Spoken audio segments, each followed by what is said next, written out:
Maswerteng gabi po mga ka-STL. Narito na po ang resulta ng STL Pangasinan para sa araw na to, 3rd September 14, 2025.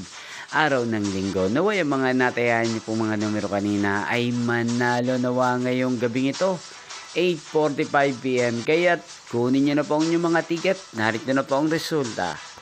Ang mga numerong nanalo sa STL Pangasinan ngayong gabing ito, September 14, 2025. 8:45 PM, third draw result 26 at 30 in exact order. Again, 26 at 30.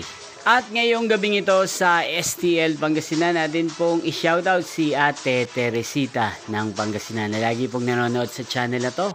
Shoutout po sa inyo, Tita Teresita. Sana po ay nasa mabuti kayong kalagayan. Inyo pong napanood ang resulta ng STL Pangasinan sa channel na to, Roderick Hernandez TV.